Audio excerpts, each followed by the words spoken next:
Today I'll be covering the Olympus OMD E-M5 Mark III menu system, and in this video I'm going to go over shooting menu number 1. Now the menu systems are very similar across all of the Olympus cameras.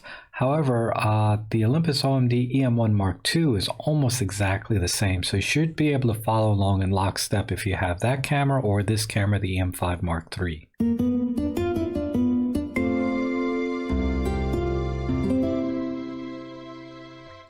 Now, shooting menu number 1 are your basic photo settings. So you have access to your shutter modes like single shot, silent shutter, continuous shutter.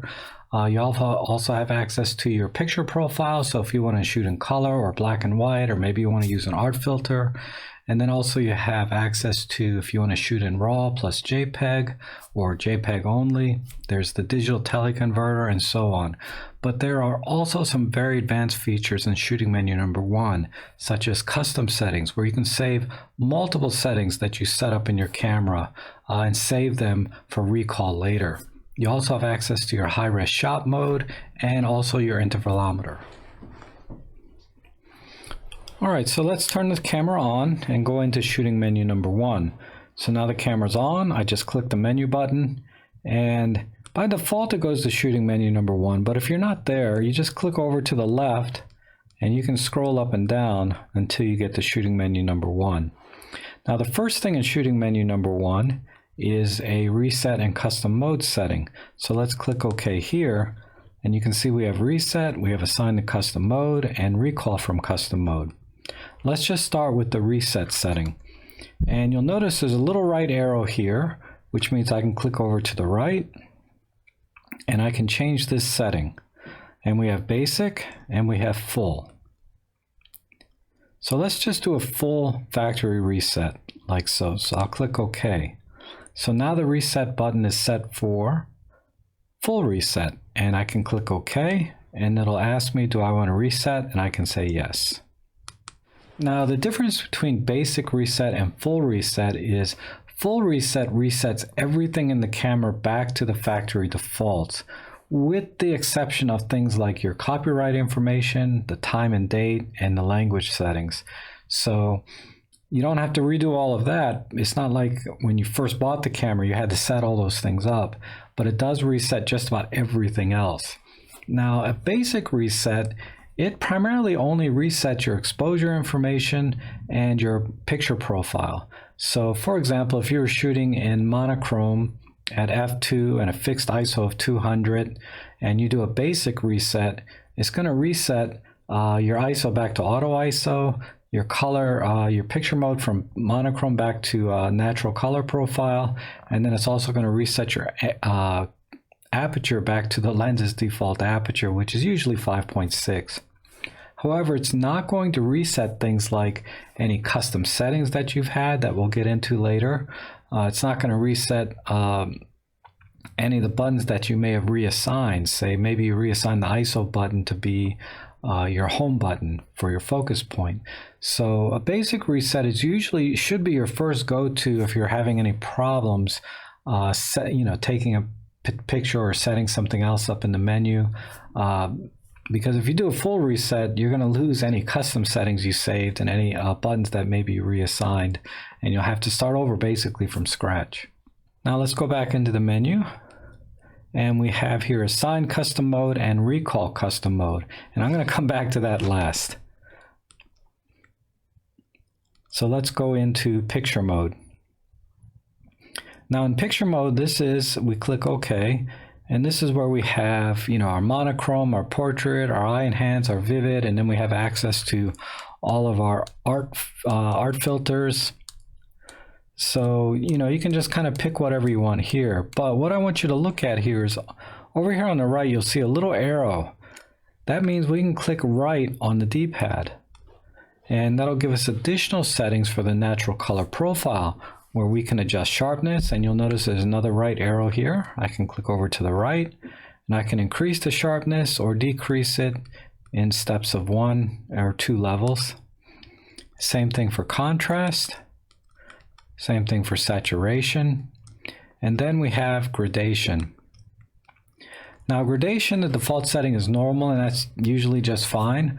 but what that does is it adds a little bit of contrast. It affects the tone curve of your JPEG images. If you set this to auto, the camera is going to try and raise the shadows a little bit and maybe bring the highlights down a little. So it's not a bad profile also to use, that I use a lot sometimes. And then there's also high key and low key. And high key, what it does is it tries to preserve the shadow information or bring the exposure up so that all of the shadow information is towards the middle gray. And then we have low key, and that tries to bring all of the highlights down into the middle gray area or normal exposure area. But you'll also be crushing all of the shadows down into the blacks. Now, in addition to being able to customize the individual picture modes, you can also customize what you see in the shooting menu number 1 for picture modes. So if I go back into the picture mode menu, I can scroll down and you can see I have a lot of choices here, tons of art filters. And really, I only use about 4 or 5 of those myself, so I can limit the ones that show up in the picture mode menu. This not only helps with, trimming down and simplifying the menu a little bit, but also like when you're in the super control panel, for example, I can quickly flip through to the picture mode that I want without having to scroll through, 20 different art filters. So let me show you how to do that. So what you do is you have to go down into the custom menu here, and then go down to menu D for display, and in D1 menu you go over here to picture mode settings, and then we'll click OK. And this is where I can check on and off all the ones that I use and don't use. So I typically use those two. I don't normally use custom or e-portrait, and I'm just going to turn off most of these like so. I'll leave grainy film 2. I like cross process 2, gentle sepia. And I've been playing with vintage 3 lately. I don't use color bypass or bleach, but I do like instant film. And once I've selected or unselected the ones that I want, I click the menu button, and then I can go back out. Let's go back up to shooting menu number 1. Go into the picture mode, and you can see that now the choices are limited. See, I have natural and portrait, monochrome, grainy film, etc. But then that's all I have now. So that sort of simplifies the menu a little bit in the menu system, but also in the super control panel. I can quickly go to just the ones that I use the most. See, and I'm back to natural. Now let's go into the next line item here, and this is what Olympus calls their photo file and image size options.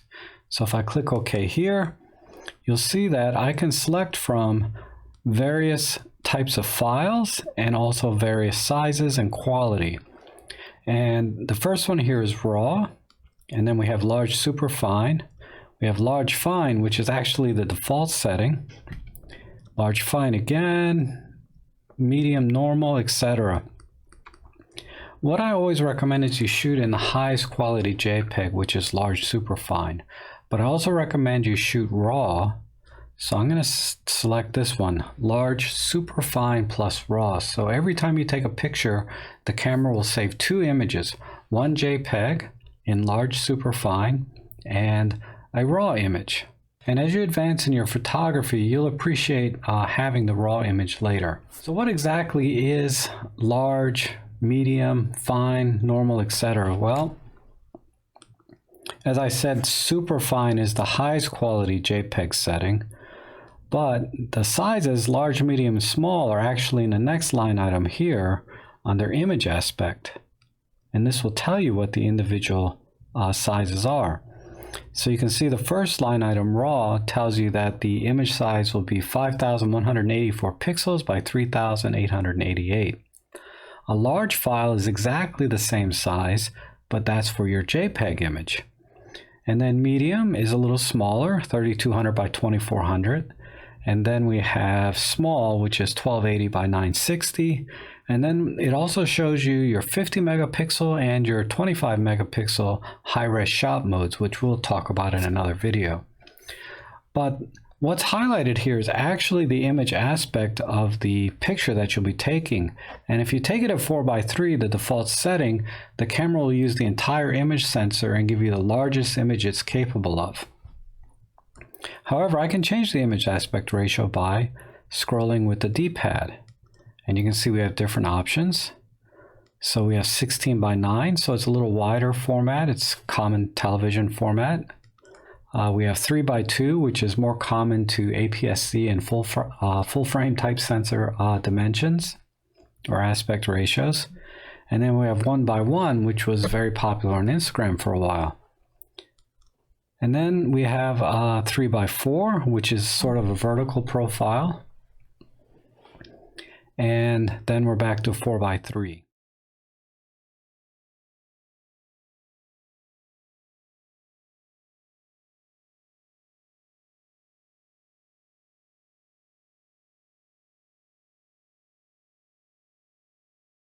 Now all the camera is doing in 16:9 is cropping off the top and bottom of the picture. So you'll never get a larger image. You'll always get a smaller image when you choose a different aspect other than 4:3. And you can tell by, let's select 16:9 again. And you can see that the large image is now 5184 by 2920. Versus when we were in 4:3, you can see it was 5184 by 3888. So what happened? Again, all I did was chop a little bit off the top and a little bit off the bottom. So now the image is a little bit shorter. And then look at the middle size, 3200 by 1800. What if I go to 3:2? We're a little bit larger than we were before.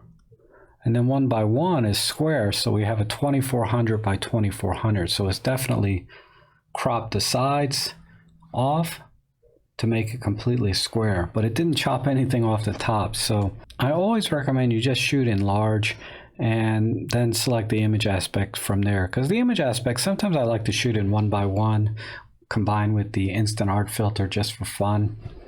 But we'll leave this at the 4:3 in default for now. Now let's look at the next line item, the digital teleconverter. And we'll turn that on.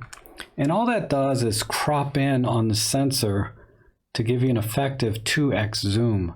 So it's kind of handy. It helps me compose a little sometimes when things are far away and I know I'm going to be cropping anyway. But the good thing about using the digital teleconverter is that it doesn't affect your RAW file. Your RAW file will still be the full frame 4:3 image without being cropped in. However, the JPEG image file written when you use the digital teleconverter will be cropped in 2x zoom, but then reprocessed back to a full 20 megapixel image in this case. You're not gaining any quality. Some would argue you're losing a little bit of quality, and they don't like to use the digital teleconverter because if you're going to be shooting in RAW anyway, just crop in post-processing software. Which I would recommend as well, but generally the only time I use digital teleconverter is when, again, I know I'm going to be cropping because the image is too far away and my lens isn't long enough, and it just helps me compose the image a little better. All right, now let's turn off digital teleconverter. And the next light item are the shutter modes available to you. So we'll click over to the right, and then we're introduced with two line items here. And the default setting is just the standard mechanical shutter. And if we scroll down, you'll see a little shutter or box with a heart next to it. That's your silent mode. And then we have high speed mechanical, high speed silent mode. We have Pro Capture High, low mechanical, low silent, Pro Capture Low. This is your self timer, 12 seconds. This is a custom timer. And you'll notice that there's a little right arrow here. And what does that mean, right? We can always click over to the right. And then we have additional settings in here. And I'll come back to this. And then last we have our high-res shot mode. And if I click OK here, the camera is now in high-res shot mode. Now there's something distinctively missing in the shutter modes, and that's anti-shock mode. And this menu, just like the others, can be customized to show different types of shutter modes that you most commonly use to just sort of simplify the menu system or experience overall. So let's do that. So all we need to do is go back out to the side menu here and scroll down on the left, go into the cog menu, and we're going to go back into menu D1. And over here on D1, I'll scroll down and we have our shutter mode settings. Click OK. And as you can see, this is where we can turn on and off the different shutter modes we want to see, just like the art filter or picture modes. So I'm going to turn on mechanical shutter, leave electronic or silent mode on. I'm going to turn off mechanical high. I'm going to turn off pro capture. Mechanical low I will turn off, but I'll turn on mechanical anti-shock. And low silent is fine. Low pro capture I'll leave on. 12-second timer I'll turn off. I'll turn on anti-shock custom timer and anti-shock self timer, and turn off mechanical custom timer and turn on anti-shock timer.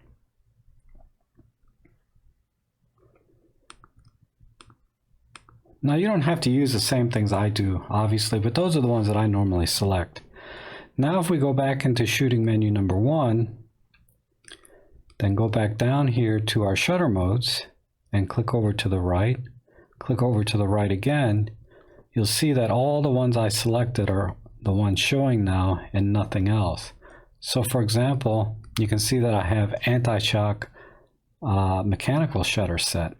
And I have a video on what all these different shutter modes are more precisely, but generally speaking, you have mechanical shutter, a silent shutter, and then you have continuous shutter, either in high speed or low speed. But in addition to that, we have pro capture, which I'll talk about in another video, but that pre-buffers several shots before you actually click the shutter button. It's very useful in sports action photography. And then we have high-res shot mode, which was the 25 and 50 megapixel images, and there's also the potential to do an 80 megapixel RAW as well. Now let's go into the interval time-lapse shutter setting. And if you're not familiar with what this is, and we'll click over to the right and we'll turn this on, but you'll notice when I go to on, I can also click right again. And these are all the settings for the interval time-lapse shutter settings. And like I said, if you're not familiar with what that's for, is basically you can tell the camera how many pictures to take and then how much time to wait between each picture. And then you have the additional option, which is very powerful. You can tell the camera to combine all of those pictures and make a movie out of it. So I have a whole video on using the interval time-lapse shutter as well. That you can check out, but I'll just kind of give you. All right, now let's go back to the reset/custom modes and go into assign custom modes. And if I click over to the right, you'll see that we can assign up to 3 different custom modes: C, C2, and C3. And right now there's a double dash in all of these, and that tells me that nothing has been saved yet. But what exactly can we save in these different custom settings? Well, typically what I like to do in my own work is I'll set custom C to do just single point autofocus and natural color profile with auto ISO and the lens set to wide open. So let's do that.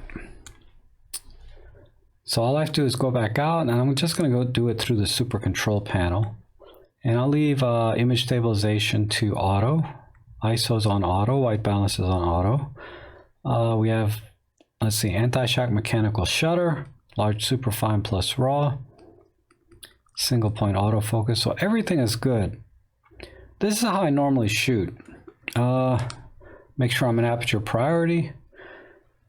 The only thing I would change here is I don't want to start with the lens at 5.6. I always like to start with the lens wide open, depending on what lens I have on here, but I'm just going to set it to 1.8. I also don't like necessarily to have this touch to take a picture function, so I'm going to turn this to just touch to focus, like so. And I think we're done. So let's go back into the menu and save those settings to mode C. So I'll click over to the right, and then I'll just click OK, because now I can set. If I scroll down, I can reset all of the settings, but I'm going to set them this time and click OK. Now that has been saved to C. Let's save a different set into custom mode 2 or C2. So let's say for C2, I want to shoot monochrome, like so. And I'm going to fix the ISO this time and fix the white balance. Not that it really matters in monochrome. And I'm going to put this into silent shutter. And I'm going to do spot metering. And that turns off face detect. And that looks good. Let me check. Everything looks good there. So let's save those settings in the custom 2. So we'll go into menu, assign custom mode, go down to custom 2, click over to the right, click OK, and now custom mode 2 is set. Now, to recall the color or the monochrome, C or C2, you can go into the menu, like so, and just do recall. So let's go back to C and say yes. Now if we look at the super control panel, you can see that we're back to the natural color profile, matrix metering, auto ISO, etc. Or I can go back into the menu, recall, C2, and say yes. And now if I click the super control panel, you can see that we're back to monochrome profile, ISO 200, center white balance, silent shutter, you know, all of the settings that I saved before. So it's an easy way to save custom settings and recall them. Now, the recalling part is a little awkward. However, Olympus on the E-M5 Mark III at least put one of the custom settings on the mode dial. So rather than going into the menu, you can just go onto the mode dial and turn it to C. So let me show you that. So you can see here on the mode dial, there's a C here. So I just rotate that over right there. So now all of the settings that we saved in C will now be set onto the camera. And that's the quickest way to get to just C. If you want to recall C2, you would still need to go back into the menu and recall C2, click OK, say yes, click OK. And now if we look at the menu, you can see we're back into monochrome mode, even though the camera is still in C. So to quickly get back to C, like the C1, usually what I do is I just rotate the dial off and back on, and now I'm back into, if we look at the menu again, you'll see we're back into our color profile. And I have some other tricks for kind of working around that, but that's usually what I do in the field, is just rotate the dial from C to B and then back. And then the other custom profiles, C2 and C3, I always have to go into the menu. And that's pretty much everything in shooting menu number 1. If you have any questions, just leave them down below. In the next video, I'll go into shooting menu number 2.